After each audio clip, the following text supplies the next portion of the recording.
여러분 안녕하세요.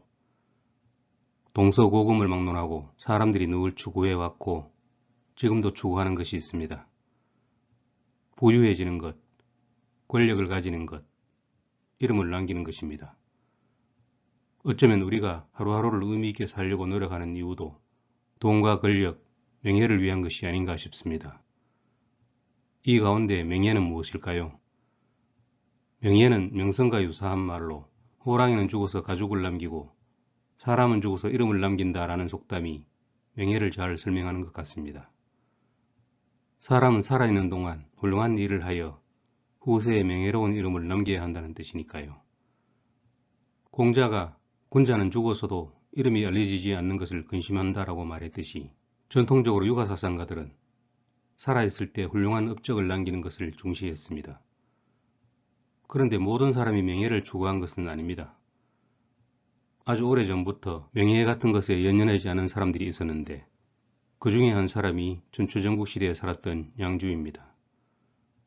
그래서 오늘은 열자 양주편에서 양주가 명예에 대하여 어떻게 말했는지 두 편의 이야기를 소개하겠습니다. 첫 번째 이야기입니다. 양주가 노나라로 유람하다가 맹시 집에서 묵었는데 맹시가 사람으로 태어났으면 충분한데 어째서 명예를 추구하느냐고 물었습니다. 양주는 사람들이 명예를 추구하는 이유는 부유해지고 귀해지기 위해서며 귀해진 다음에도 멈추지 않는 까닭은 죽은 뒤에 자손을 위해서라고 대답했습니다. 명예가 자손들에게 무슨 이익이 되느냐고 맹시가 묻자 양주는 이렇게 말했습니다. 이름을 내기 위해서는 반드시 그의 몸을 괴롭히고 그의 마음을 애타게 하지만 한번 이름을 날리면 그 혜택이 온 집안에 미치고 그 이로움은 마을 사람들과도 함께 누리게 되는데 하물며 자손들이야 더 말할 게 있겠습니까? 이 말을 들은 맹시는 명예를 추구하는 사람은 반드시 깨끗하게 살아야 하는데 깨끗하게 살면 가난해지고 명예를 추구하는 사람은 반드시 양보해야 하는데 양보하면 남보다 지위가 낮아진다고 말했습니다. 그러자 양주는 제나라 항공을 도와 패자로 만든 관중과 제나라를 빼앗은 전시를 비교하며 설명했습니다.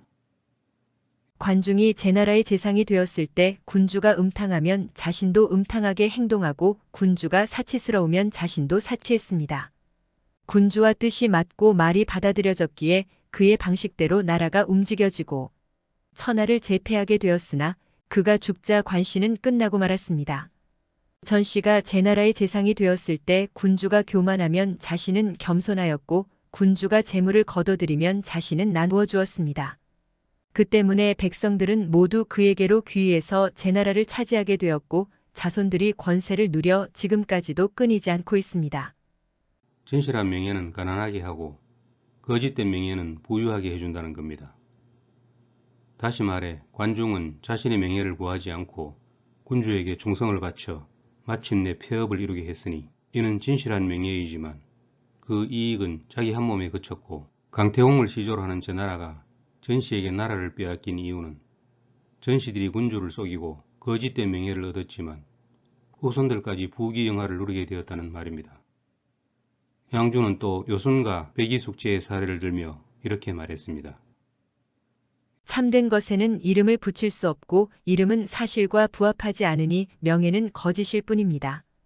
옛날 요임금과 순임금은 거짓으로 허유와 선권에게 천하를 양보하는 척했을 뿐 천하를 잃지 않고 100년의 권세를 누렸습니다. 백이와 숙제는 진실로 고죽국의 군주 자리를 양보했지만 끝내는 나라를 망치고 수양산에서 굶어 죽었습니다. 진실과 거짓의 판별은 이처럼 잘 살펴야 하는 것입니다.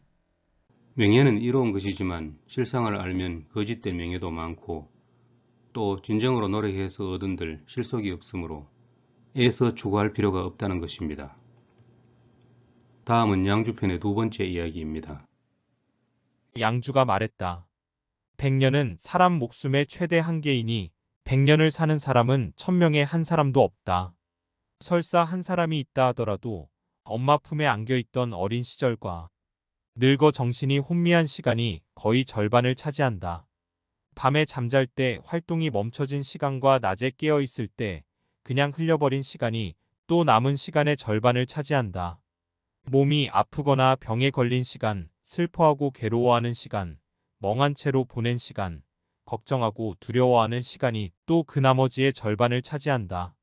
이들을 제외한 나머지 10여 년 동안을 헤아려 보더라도 조금의 걱정도 없이 즐겁고 만족스러운 경우는 또한 한때도 없다. 그러니 사람이 살면서 무엇을 해야 하며 무엇을 즐겨야 하는가? 양주의 이 말은 사람의 일생을 예리하게 분석했다고 볼 수 있습니다. 이렇게 스스로 의미심장한 질문을 던진 양주는 어떤 대답을 했을까요? 양주는 이렇게 말했습니다. 맛있는 음식과 좋은 옷을 입고 음악과 미인을 즐겨야 한다. 그러나 맛있는 음식과 좋은 옷이라 하더라도 언제나 만족스럽지는 못하고 음악과 미인은 마음껏 즐겨도 항상 즐거울 수는 없다. 더구나 나라에서는 형벌로 금하기도 하고 상으로 권장하기도 하니 허둥지둥 한때의 헛된 명예를 다투면서 죽은 뒤에 남는 영광을 위해 우물쭈물 남의 눈치를 보며 몸과 마음에 옳고 그른 것에 연연하다가 부질없이 좋은 시절의 행복을 놓쳐버리고 한시도 자기 마음대로 즐기지 못한다. 그러니 형틀에 매여 있는 죄수와 무엇이 다른가?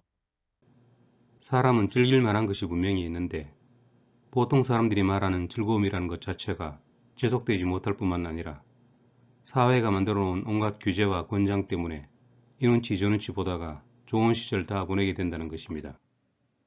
그래서 결론적으로 양주는 이렇게 말했습니다.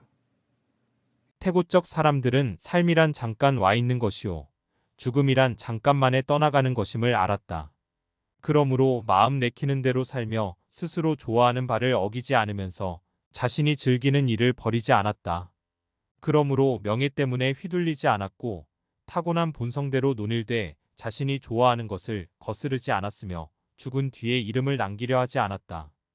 그러한 삶은 형벌로서도 어찌할 수 없었다. 자기 이름이 남보다 앞에 있느냐 뒤에 있느냐의 여부나 오래 사느냐 일찍 죽느냐 하는 수명 따위는 염두에 두지 않았다. 인생은 짧으므로 명예 같은 것에 연연하지 말고 자연스럽게 살아가라는 가르침입니다. 양주편에 이어지는 이야기들도 죽은 뒤의 일은 걱정하지 말고 현재의 삶을 즐기면서 몸을 편안히 하라는 내용이 대부분입니다.